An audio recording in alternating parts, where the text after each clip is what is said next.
નમસ્કાર વિદ્યાર્થી મિત્રો, આજના આપના લેક્ચરમાં આપણે વિટામિન ઈ વિશે ડિસ્કસ કરીશું. તો અગાઉના લેક્ચરમાં આપણે ફેટ સોલ્યુબલ વિટામિન તેના વિશે જોઈ ગયા છીએ. તો ફેટ સોલ્યુબલ વિટામિન છે તેની અંદર મેઇનલી વિટામિન એ, ડી, ઈ, કે આપણને વિટામિન્સ છે તે જોવા મળે છે. તો first of all fat soluble vitamin આપણે કોને કહીશું કે જે વિટામિન ફેટની અંદર આપણને સોલ્યુબલ જોવા મળે છે તે વિટામિનને આપણે ફેટ સોલ્યુબલ વિટામિન છે તે કહીશું. તો આપણે ક્લાસિફિકેશન ઓફ વિટામિન છે તે જોઈ ગયા છીએ. તો ક્લાસિફિકેશન ઓફ વિટામિન છે તેની અંદર આપણે મેઇનલી ટુ ટાઈપ આપણને જોવા મળે છે, water soluble vitamin and fat soluble vitamin.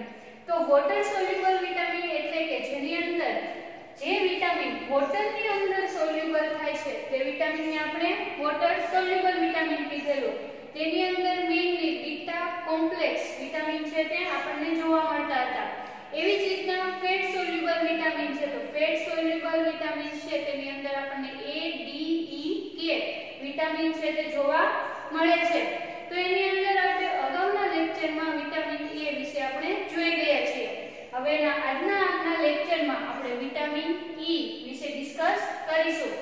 તો મેઇનલી આપણને લોકોને ખ્યાલ છે કોઈ પણ વિટામિનની આપણે સ્ટડી કરીએ છીએ તો ફર્સ્ટ ઓફ ઓલ આપણે વિટામિનનું સ્ટ્રક્ચર જોઈશું, તેના સ્ટ્રક્ચર વિશે આપણે ડિસ્કસ કરીશું. ધેન નેક્સ્ટ એના સોર્સ વિશે જોઈશું કે ક્યાં ફૂડની અંદરથી, કારણ કે આપણે લોકોને ખ્યાલ છે કે મેઇનલી વિટામિન છે તે બોડીની અંદર સિન્થેસિસ થતું જોવા મળતું નથી, પરંતુ આપણે કોઈ પણ ડિફરન્ટ ટાઈપ ઓફ ફૂડ લઈશું અને ફૂડની અંદરથી વિટામિન છે તે આપણને મળે છે. તો અહીંયા તમે જોઈ શકો છો તો વિટામિન ઈ નું ફર્સ્ટ ઓફ ઓલ આપણે તેનું સ્ટ્રક્ચર વિશે વાત કરીશું, તે નેક્સ્ટ એના સોર્સિસ આપણે જોઈશું, એન્ડ નેક્સ્ટ એના આપણે ફંક્શન અને એની ડેફિશિયન્સી કે વિટામિન ઈ જો બોડીની અંદર પ્રેઝન્ટ નહીં હોય તો આપણને કેવા પ્રકારના પ્રોબ્લેમ જનરેટ થાય છે તેના વિશે આપણે વાત કરીશું.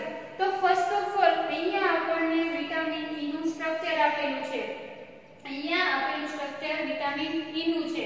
તો વિટામિન ઈ ને છે મેઇનલી આપણે ટોકોફેરોલ એન્ડ ટોકોટ્રાઇઇનોલ કહી શકીએ છીએ. વિટામિન ઈ ને આપણે ટોકોફેરોલ એન્ડ ટોકોટ્રાઇઇનોલ કહી શકીએ છીએ. તો અહીંયા આપણને સ્ટ્રક્ચર આપેલું છે, તમે સ્ટ્રક્ચરમાં જોઈ શકો છો. અહીંયા હાઇડ્રોક્સિલ ફંક્શનલ ગ્રુપ તમને જોવા મળે છે. તો અહીંયા જે આપણને આ સ્ટ્રક્ચર આપેલું છે કે અહીંયા બેન્ઝીન રિંગ છે, અહીંયા ઓક્સી ગ્રુપ છે અને અહીંયા aliphatic simple chain saturated chain આપણને જોવા મળે છે. આને આપણે ટોકોફેરોલ કહીશું અથવા વિટામિન ઈ પણ કહી શકીએ છીએ. તો અહીંયા આપણને વિટામિન ઈ નું છે તે સ્ટ્રક્ચર આપેલું છે. હવે આપણે એનું સિમ્પલ ઇન્ટ્રોડક્શન જોઈશું કે કેવી રીતના વિટામિન નું સ્ટ્રક્ચર છે, એમાં આપણે એના ડેરિવેટિવ નું ફોર્મેશન કરી શકીએ છીએ અથવા વિટામિન ઈ નું કયા પ્રકારનું સ્ટ્રક્ચર આપણને એક્ટિવ ફોર્મમાં જોવા મળે છે.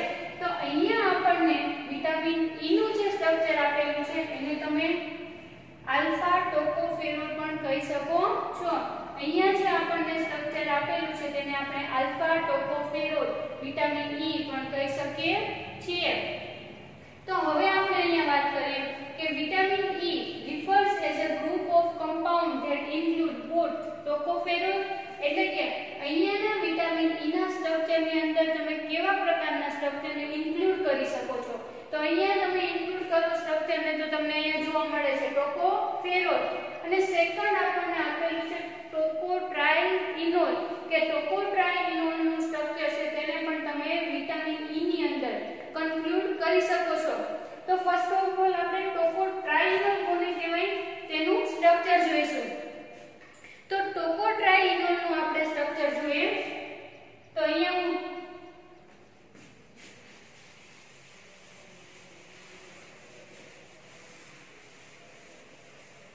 ટોકોટ્રાઇઇનોલ નું આપણે સ્ટ્રક્ચર જોઈએ તો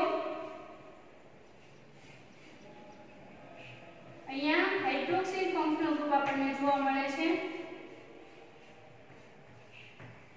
એન્ડ અહીંયા આપણને 1 મિથાઇલ ગ્રુપ ટોકોફેરોલ માં આપણે જોઈ ગયા એન્ડ ધેન અહીંયા આપણને એલિફેટિક ચેઇન છે તે જોવા મળે છે. તો ટોકોફેરોલ ના સ્ટ્રક્ચર ની અંદર આપણે જોઈ ગયા કે અહીંયા સેચ્યુરેટેડ આપણને એલિફેટિક ચેઇન છે તે જોવા મળે છે, બટ અહીંયા આપણને તે જોવા મળશે.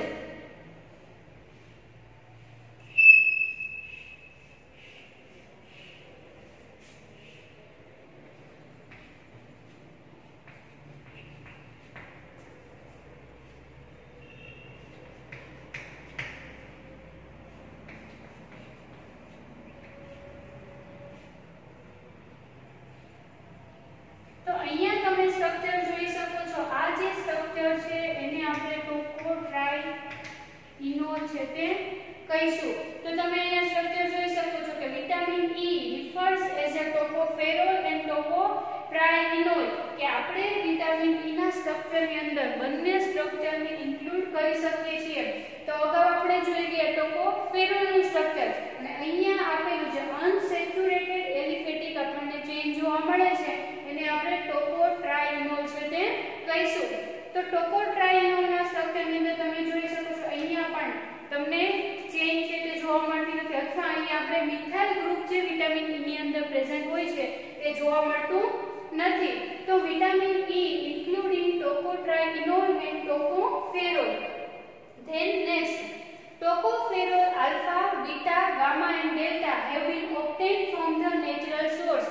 તો આપણને લોકોને ખ્યાલ છે કે વિટામિન E મેઇનલી આપણને બોડીમાં સિન્થેસાઇઝ થતું નથી, પરંતુ આપણે શું કરીએ છીએ, વિટામિન E છે તેને આપણે વિટામિન E છે અથવા કોઈ પણ પ્રકારના વિટામિન છે તેને આપણે કોઈ પણ ફૂડ થ્રુ લઈએ છીએ, એટલે કે એને નેચરલ સોર્સ કહીશું.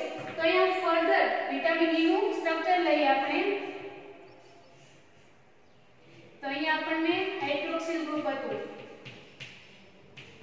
મિથાઇલ ગ્રુપ જોવા મળે છે.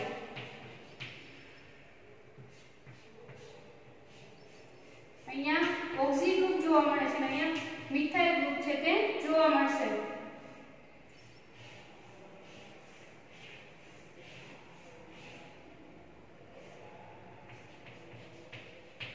અહીંયા આપણને 13 કાર્બન કમ્પાઉન્ડ છે તે જોવા મળે છે.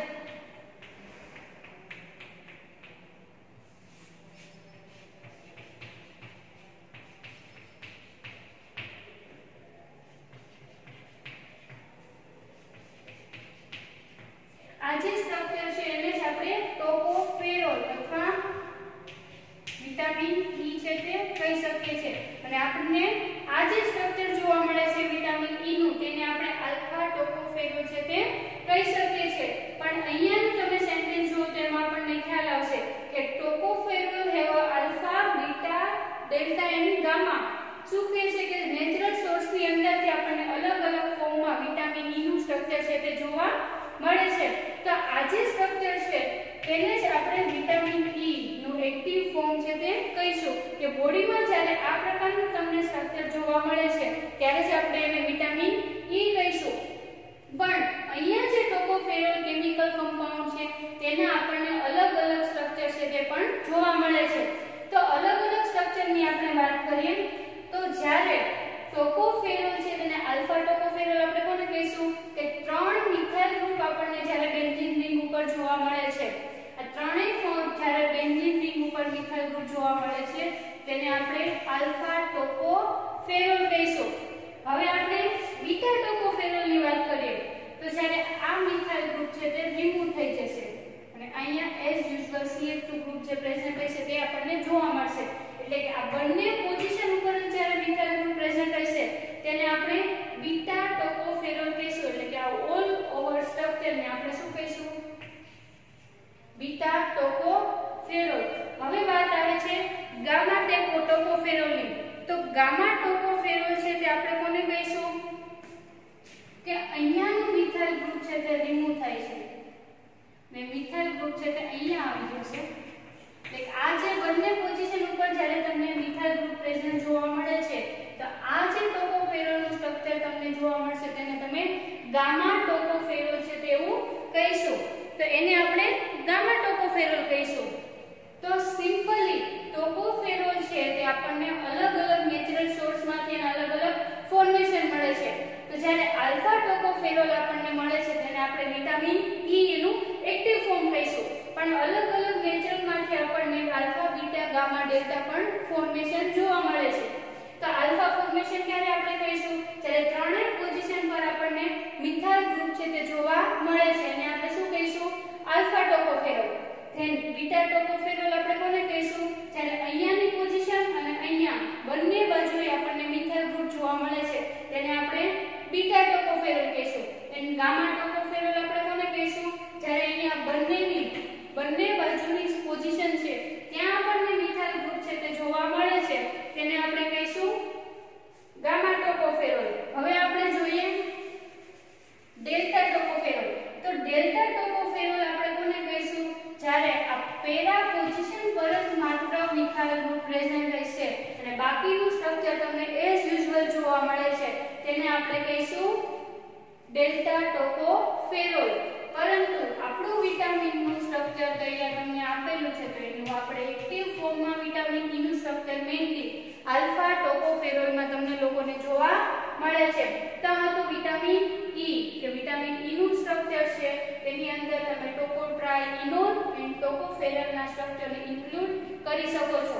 એન્ડ નેચરલ સોર્સમાંથી આપણને જે વિટામિન ઈ જોવા મળે છે તેમાં ટોકોફેરોલ છે અને આપણને અલગ અલગ ફોર્મ છે તે જોવા મળે છે એટલે કે આલ્ફા બીટા ગામા ડેલ્ટા અલગ અલગ ફોર્મ છે તે આપણને વિટામિન ઈ અથવા ટોકોફેરોલમાં જોવા મળે છે. તો આ તો એનું સ્ટ્રક્ચર. હવે આપણે એના સ્ટ્રક્ચરની કેવા પ્રકારની ફિઝિકલ પ્રોપર્ટી છે કેવું એનું કેવી રિએક્શન એની કેવી રીતના જોવા મળે છે તેના વિશે આપણે જોઈએ.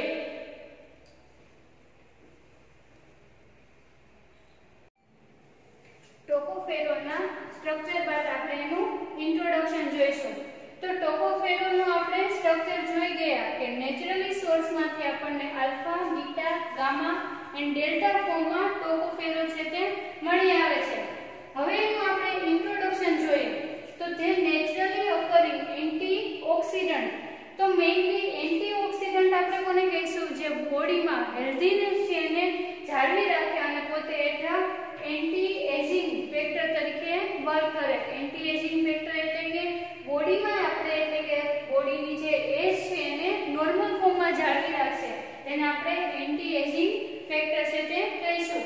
તો જે નેચરલી ઓકરિંગ એન્ટીઓક્સિડન્ટ કે મેઇનલી વિટામિન ઈ નો યુઝ એન્ટીઓક્સિડન્ટ તરીકે આપણને જોવા મળે છે.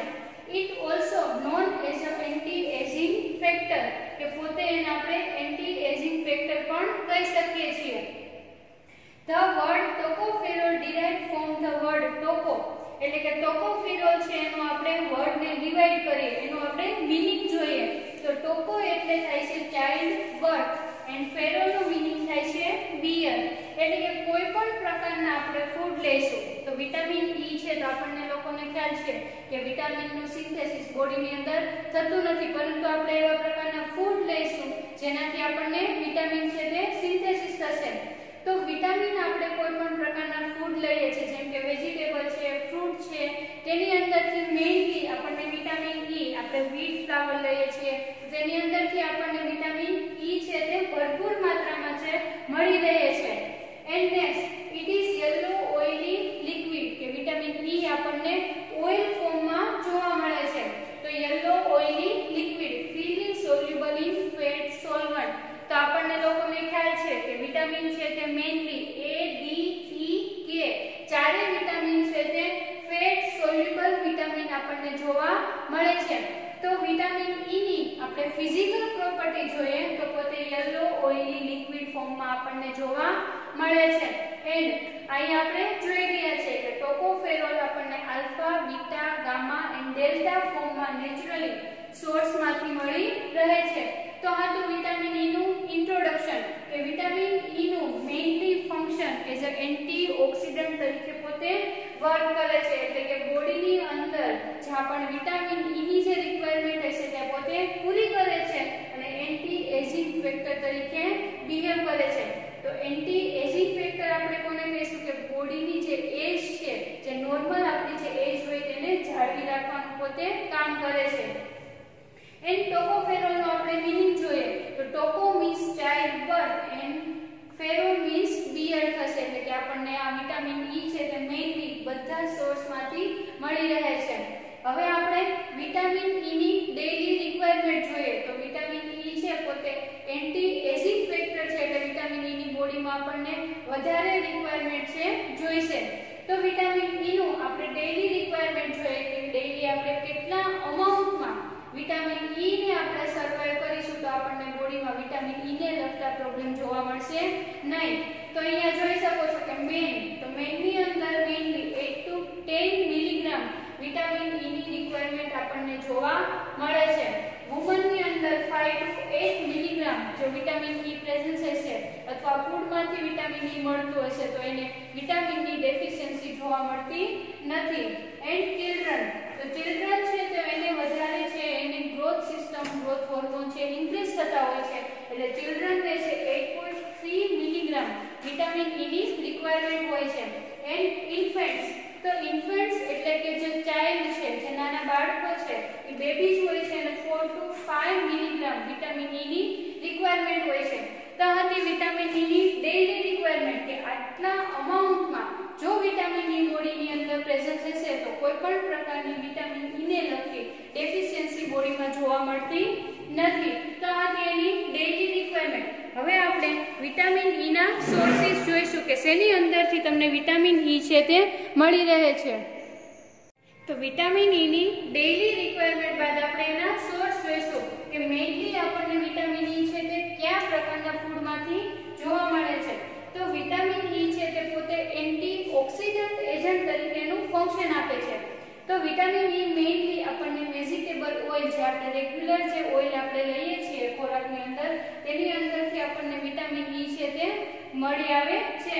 તો અહીંયા આપણે એના સોર્સ જોઈએ તો આલ્મંડની અંદરથી આપણને વિટામિન ઈ છે તે પૂરતા પ્રમાણમાં મળે છે. Almond, peanut, hazelnuts, vegetable oil, spinach, kale, broccoli and avocado બધાની અંદરથી આ છે એના સોર્સિસ ઓફ વિટામિન ઈ કે મેની ઓફ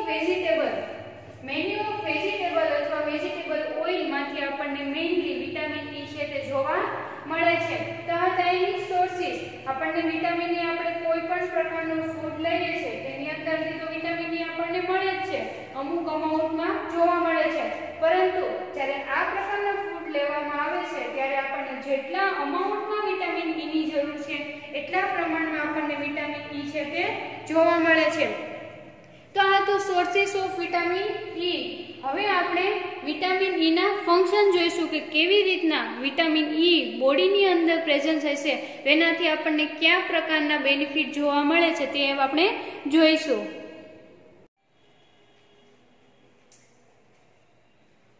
અગાઉ આપણે વિટામિન ઈ છે તેના સ્ટ્રક્ચર વિશે ડિસ્કસ કરી ગયા, એના સોર્સ અને એની ડેઈલી રિક્વાયરમેન્ટ આપણે શું હોય છે તેના વિશે આપણે જોઈ ગયા છે.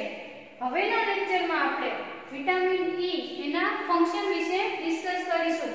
તો વિટામિન ઈ ના આપણે ફંક્શન જોઈએ તો આપણને લોકોને ખ્યાલ છે કે વિટામિન ઈ નું mainly function as a antioxidant તરીકે જોવા મળે છે અથવા એને આપણે એન્ટી એજિંગ ફેક્ટર પણ કહી શકીએ છીએ. તો એન્ટીઓક્સિડન્ટ તરીકે વિટામિન ઈ વર્ક કરે છે એટલે કે બોડીની અંદર ઓક્સિડેશનની પ્રોસેસ થતી પોતે અટકાવે છે અને બોડી માટે તે બેનિફિટ માટે છે. તો એન્ટીઓક્સિડન્ટ એજન્ટ તરીકે પોતે વર્ક કરે છે. તો વન ટાઈપ ઓફ ફંક્શન છે વિટામિન ઈ નું. એન્ડ સેકન્ડ ફંક્શન જોઈએ તો ફ્રી રેડિકલ સ્કેવેન્જર એટલે કે બોડીની અંદર કોઈ પણ પ્રકારનો આપણને કચરો જોવા મળે. કચરો મીન કે બોડીની અંદર કોઈ પણ એવા પાર્ટિકલ અથવા એવા રેડિકલ હશે જે આપણે બોડી માટે રિક્વાયરમેન્ટ બોડી માટે વધારાના જો આપણને મળે છે તે પણ તેવા કચરાનું પોતે દૂર કરે છે. એટલે આપણે ફ્રી રેડિકલ સ્કેવેન્જર તરીકે પણ વિટામિન ઈ નો છે યુઝ કરીશું. And next protect the cell membrane. તો આપણા બોડીની અંદર બધા સેલ હોય છે, સેલની ફરતે સેલ મેમ્બ્રેન જોવા મળે છે. તો cell membrane mainly lipid and પ્રોટીનનું બનેલું જોવા મળે છે. તો જે સેલ મેમ્બ્રેનનું સ્ટ્રક્ચર છે તેને પોતે જાળવી રાખવાનું કામ કરે છે vitamin E. Protect the LDL means કે લો ડેન્સિટી લિપિડ કે સેલની અંદર જે સેલ મેમ્બ્રેન આવેલું છે તેની અંદર લો ડેન્સિટી લિપિડ છે તેનું પોતે ઓક્સિડેશન થતું અટકાવે છે.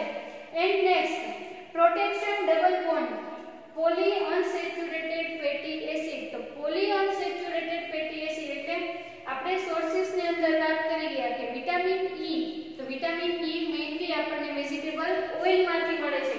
તો બધા જ વેજીટેબલ ઓઇલ છે તે પોલી અનસેચ્યુરેટેડ ફેટી એસિડ હોય છે. તો પોલી અનસેચ્યુરેટેડ ફેટી એસિડ એટલે કે એના સ્ટ્રક્ચરની અંદર આપણને ડબલ બોન્ડ છે તે જોવા મળે છે. તો ડબલ બોન્ડ છે તેનું આપણે જો ડબલ બોન્ડ રિમૂવ થતો હોય તો આપણને એમાં રેન્સિડિટી જોવા મળે છે, એટલે કે ઓઇલ છે તે ખરાબ થઈ જાય છે. તો એવી જ રીતના બોડીની અંદર તમે કોઈ પણ વેજીટેબલ ઓઇલ વાળી કે વસ્તુ લ્યો છો તો એનું પોતે પોલી અનસેચ્યુરેટેડ ફેટી એસિડ એટલે કે ડબલ બોન્ડ છે તેને પોતે બોડીમાં જાળવી રાખે છે, એનું પ્રોટેક્શન કરવાનું કામ વિટામિન ઈ કરે છે. And next prevention of rancidity. તો રેન્સિડિટી નો મીનિંગ આપણે જોઈએ તો પોલી અનસેચ્યુરેટેડ ફેટી એસિડ ની અંદર જે ડબલ બોન્ડ આવેલો છે, જો ડબલ બોન્ડ નું રિમૂવ થઈને પોતે હાઇડ્રેશનની પ્રોસિજર કરીને જો એનું કન્વર્ઝેશન સિંગલ બોન્ડ ની અંદર થતું હોય એટલે કે પોલી અનસેચ્યુરેટેડ ફેટી એસિડ ના જે ડબલ બોન્ડ છે તેનું હાઇડ્રોજનેશનની પ્રોસિજર થઈને તેનું સિંગલ બોન્ડમાં કન્વર્ઝેશન થાય તો આપણને રેન્સિડિટી જોવા મળે છે. તો જો વિટામિન ઈ બોડીની અંદર પ્રેઝન્ટ હશે તો રેન્સિડિટી છે તે અટકાવવાનું અથવા એનું પ્રિવેન્શન કરવાનું કામ કરે છે. એનું આપણે સિમ્પલ એક્ઝામ્પલ લઈએ તો આપણે કોઈ પણ ઓઇલી ફૂડ લઈએ તો ઓઇલી ફૂડ જેમ લાંબો સમય સુધી આપણે તેને જાળવી રાખીશું તો લાંબા સમય પછી ફૂડ છે તે આપણને ખરાબ થઈ જતું હોય અથવા તેની અંદર બેડ સ્મેલ આવતી હોય તેવા પ્રોબ્લેમ ક્રિએટ થાય છે. તો એને જ આપણે રેન્સિડિટી છે તે કહીશું. And next work with conjugation with selenium કે સિલેનિયમ જોડે વિટામિન ઈ અથવા તે પોતે કોન્જુગેશન થઈને આપણને બોડીમાં હેલ્પફુલ વર્ક છે તે આપે છે. તો vitamin E also play a role of neurological function કે બોડીની અંદર માઇન્ડને લગતા એટલે કે ન્યુરોન સિસ્ટમને લગતા ફંક્શન પણ વિટામિન ઈ ની પ્રેઝન્સમાં થાય છે. એન્ડ ઇનહિબિટ પ્લેટલેટ એગ્રીગેશન એટલે કે પ્લેટલેટ આપણા જે સેલ આવેલા છે બોડીની અંદર તો પ્લેટલેટ સેલનું એગ્રીગેશન એટલે કે ક્લસ્ટર એનું ક્લસ્ટર થતું પોતે અટકાવે છે અને ઇનહિબિટ કરે છે એટલે કે પ્લેટલેટના સેલ જે બોડીમાં મૂવ થતા હોય આપણને જોવા મળે છે એનું ક્લસ્ટર એટલે કે એનું ગંઠાઈ જવું છે એ પોતે વિટામિન ઈ છે તેને અટકાવે છે. And next vitamin E also protect lipid એટલે કે આપણે સેલ મેમ્બ્રેનની અંદર જે લિપિડ આવેલું છે તેને પ્રોટેક્ટ કરે છે. લિપિડનું જે સ્ટ્રક્ચરની અંદર જેવી રીતની ગોઠવણી આપણને જોવા મળે છે તેને પોતે જાળવી રાખે છે. અને prevent of the poly unsaturated fatty acid એટલે કે પોલી અનસેચ્યુરેટેડ ફેટી એસિડને પણ પોતે પ્રોટેક્ટ કરે છે અને પ્રિવેન્ટ કરે છે અને ડબલ બોન્ડ છે એને બ્રેક થતો જોવા મળતો નથી. Presence of vitamin E. તો આ mainly function of vitamin E કે વિટામિન ઈ મેઇનલી એન્ટીઓક્સિડન્ટ તરીકે વર્ક કરે છે એટલે કે બોડીની અંદર ઓક્સિડેશનની પ્રોસેસ થતું અટકાવે છે એન્ડ પોતે as a anti ageing factor તરીકે પણ વર્ક કરે છે. એટલે કે જે ઉંમર હોય છે એટલે એજ હોય છે એને પોતે નોર્મલ છે તે જાળવી રાખે છે એટલે કે હેર લોસ થવા, હેરનો કલર ચેન્જ થવો વગેરે વિટામિન ઈ ના લીધે જવાબદાર છે. જો વિટામિન ઈ ની તમને ડેફિશિયન્સી અથવા એની ખામી જોવા મળે તો વિટામિન ઈ ની ડેફિશિયન્સીના લીધે હેર છે તે ફોલ થવા અથવા હેરની પ્રોબ્લેમ્સ આપણને જોવા મળે છે. તો પોતાના મેઇનલી આપણને અલગ અલગ ફંક્શન છે તે જોવા મળે છે. તો વિટામિન ઈ નું મેઇનલી આપણે ફંક્શન જોઈએ તો as a antioxidant and prevent the cell membrane કે સેલ મેમ્બ્રેનની અંદર જે લિપિડ આવેલું હોય છે તેને પોતે પ્રોટેક્ટ કરવાનું કામ કરે છે. And also work poly unsaturated fatty એસિડના સ્ટ્રક્ચરને પોતે પ્રિવેન્ટ કરે છે એટલે કે એનું સ્ટ્રક્ચર છે એઝ યુઝ્યુઅલ ફોર્મમાં લોંગ ટાઈમ સુધી તે જાળવી રાખવાનું કામ કરે છે. અને જો વિટામિન ઈ વધારે પ્રમાણમાં અથવા રેગ્યુલર ફોર્મમાં જો તમને પ્રેઝન્ટ જોવા મળશે તો રેન્સિડિટીનો પ્રોબ્લેમ જોવા મળતો નથી. And vitamin E also work as a inhibit platelet aggregation કે પ્લેટલેટના જે સેલ બોડીની અંદર આવેલા છે એનું પોતે ક્લસ્ટર અથવા એનું ગંઠાઈ જેવું જે આપણે કહીએ એને પોતે અટકાવે છે. તો આ મેઇનલી ફંક્શન વિટામિન ઈ ના હતા. તો જો વિટામિન ઈ બોડીની અંદર પૂરતા પ્રમાણમાં પ્રેઝન્ટ આપણને જોવા મળશે તો આવા એક પણ પ્રકારના આપણને પ્રોબ્લેમ ક્રિએટ થતા નથી અને આટલા છે આપણને એના ફંક્શન છે તે જોવા મળે છે. તો ફંક્શન બાદ હવે આપણે વિટામિન ઈ ની ડેફિશિયન્સી જોઈશું કે વિટામિન ઈ ની એબ્સન્સ હોય અથવા ઓછા પ્રમાણમાં બોડીની અંદર વિટામિન ઈ હશે પ્રેઝન્સ તો તેના લીધે શું આપણને પ્રોબ્લેમ જોવા મળે છે તેના વિશે આપણે જોઈએ. ફંક્શન બાદ હવે આપણે ડેફિશિયન્સી ઓફ વિટામિન ઈ તેના વિશે વાત કરીશું. તો ફંક્શન આપણે જોઈ ગયા કે મેઇનલી વિટામિન છે તેના ફંક્શન જોઈએ તો પોતે antioxidant and protect the cell membrane and protect અથવા prevent the polyunsaturated fatty acid. And હવે આપણે એની ડેફિશિયન્સી જોઈશું કે વિટામિન ઈ જો બોડીની અંદર ઓછા પ્રમાણમાં પ્રેઝન્ટ થશે તો તેના લીધે કેવા પ્રકારના પ્રોબ્લેમ ક્રિએટ થાય છે તે આપણે જોઈએ. તો vitamin E deficiency may cause the disorientation. Disorientation એટલે કે આપણને લોકોને ખ્યાલ છે આપણે ફંક્શનમાં જોઈ ગયા કે પોતે વિટામિન ઈ ન્યુરોલોજિકલ ફંક્શનમાં પોતે વર્ક કરે છે એટલે કે ન્યુરોન્સને લગતી સિસ્ટમમાં વિટામિન ઈ છે હેલ્પફુલ છે. જો વિટામિન ઈ ની ડેફિશિયન્સી જોવા મળે તો આપણને ડિસઓરિએન્ટેશન નામની ડિસીઝ જોવા મળે છે. ડિસઓરિએન્ટેશન એટલે કે કોઈ પણ સેન્સ, કોઈ પણ વર્ક કરવાની સેન્સ હોય અથવા બીજી કોઈ પણ સેન્સ હોય તેમાં આપણને સેન્સ જોવા મળતી નથી. And vision problem. તો વિટામિન એ એની ડેફિશિયન્સીમાં આપણે જોઈ ગયા કે મેઇનલી વિટામિન એ ની ડેફિશિયન્સી હોય તો વિઝન પ્રોબ્લેમ જોવા મળે છે. એવી જ રીતે વિટામિન ઈ ની ડેફિશિયન્સી દ્વારા પણ આપણને વિઝન પ્રોબ્લેમ જોવા મળે છે. And next low level of vitamin E can. જો વિટામિન ઈ નું લેવલ બોડીની અંદર ઓછા પ્રમાણમાં અથવા એની ડેફિશિયન્સી જોવા મળે તો મેઇનલી મસલ વીકનેસ જોવા મળે છે. એન્ડ ઓલ્સો એસેન્શિયલ સીએનએસ એટલે કે સેન્ટ્રલ નર્વસ સિસ્ટમ કે ન્યુરોન સિસ્ટમ અથવા સેન્ટ્રલ નર્વસ સિસ્ટમની અંદર વિટામિન ઈ વધારે એનું ફંક્શન હોય છે અથવા વિટામિન ઈ ની પોતે જરૂરિયાત હોય છે. પરંતુ જો વિટામિન ઈ પૂરતા પ્રમાણમાં પ્રેઝન્સ નહીં હોય તો સેન્ટ્રલ નર્વસ સિસ્ટમને લગતા પ્રોબ્લેમ ક્રિએટ થાય છે.